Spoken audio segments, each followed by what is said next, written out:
ଆଜିର ସାମ୍ବାଦିକ ସମ୍ମିଳନୀ ଆମେ ଏଇଥିପାଇଁ କରିଥିଲୁ ମିଳିତ ଶ୍ରମିକ ସମନ୍ୱୟ ସମିତି ତରଫରୁ ମାଲକାନଗିରି ଜିଲ୍ଲାରେ ଲେବରମାନଙ୍କର ସମସ୍ୟା ଯେଉଁମାନେ ରୁରାଲ ଫୋର୍ସ ଅଛନ୍ତି ଗ୍ରାମୀଣ ଶ୍ରମିକ ଯେଉଁମାନେ ଅଛନ୍ତି ତାଙ୍କମାନଙ୍କର ସମସ୍ୟା ପ୍ରତି ଦେଖୁଛୁ କେହି ସେତେଟା ଦୃଷ୍ଟି ଦେଉନାହାନ୍ତି ଏବଂ ସେମାନଙ୍କର ଏକ୍ସପ୍ଲୋଇଟେସନ୍ ବି ବେଶୀ ହେଉଛି ଯେଉଁଥିପାଇଁ ଆପଣ ଦେଖିବେ ମାଲକାନଗିରି ଜିଲ୍ଲାକୁ କେନ୍ଦ୍ର ସରକାରଙ୍କ ଦ୍ୱାରା ଗୋଟେ ଆକାଂକ୍ଷା ଜିଲ୍ଲା ହିସାବରେ ଆଇଡେଣ୍ଟିଫାଏ ହେଇଛି। तार अर्थ यहाँ हूँ गोटे गरीब जिला एटी लोकंर इकोनोमिकल हेल्थ एजुकेशन सब जाक बहुत पछरे अच्छी तो गोटे लेबर जी बेनिफिट मिलवा कथा जेहेतु 70 ରୁ 80 भाग लेबर एटी मालकानगिरी जिले में लेबर क्लास लोक अच्छा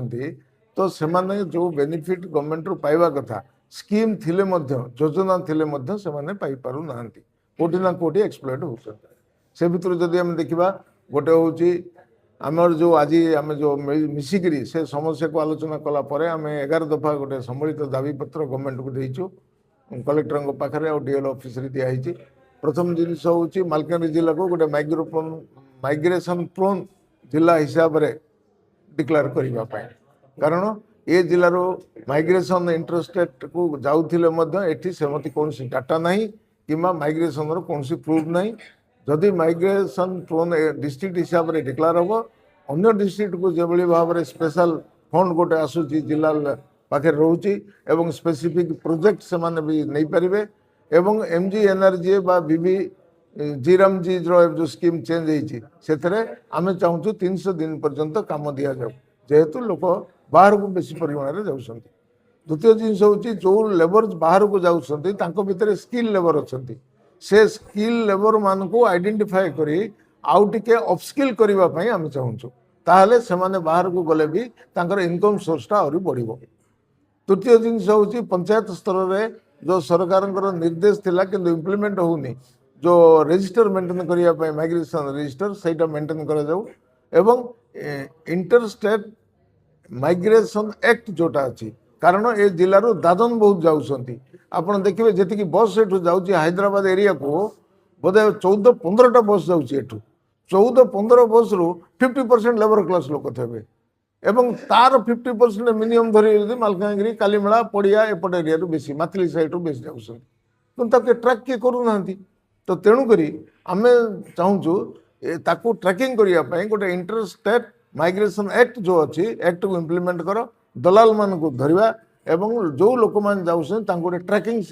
करी गोटे ट्रैक सिस्टम को आने आम जापर आमर केते माइग्रेशन बाहर को जाऊँ तापर लोक ठकई एक्सप्लोइट केमती होती कौटी गवर्नमेंट एटलिस्ट जी कम होती गोटे बोर्ड डिस्प्ले होना से कम लेबर रेट केते पाइबा कथा एवं प्रायतः जो माने भल ठिकादार जे दौची किंतु मैक्सिमम जगह लेबर रेट जानू ना किए पैसा पाऊँ किए पाऊनी किए कम पाऊँ तार पता मिलूनी तो तेणुक गोटे डिस्प्ले हो प्रत्येक कंस्ट्रक्शन कम गवर्नमेंट से कम लेबर रेटा केते अच्छी टोल फ्री नंबर जिले में जेहेतु लोक एठू आंध्र चेन्नई तमिलनाडु इत्यादि जगह को जाऊँगी बहुत एक्सप्लोइट हो हैरान होती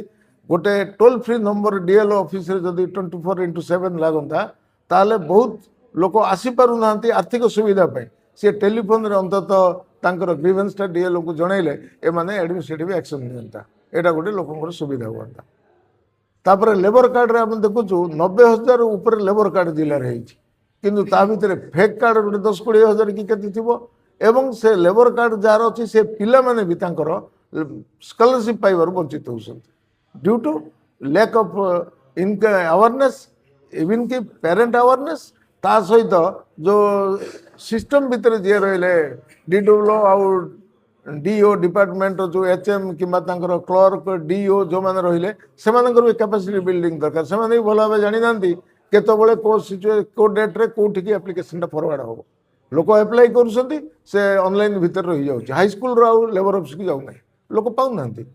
तो यहीटा को केमी कार्यकारी ठीक भाव में करमती आम 11टा पॉइंट नहीं जाइलु एडमिनिस्ट्रेशन भी कही टाइम देते गोटे दिन आम बसवा गोटे राउंड टेबुल रे बसिले आर समस्या समाधान हम आम आशा करुचु जे यहाँ यथाशीघ्र हो पारे कि सीना किसी जिले में लोक मैंने बेनिफिट पाइबे।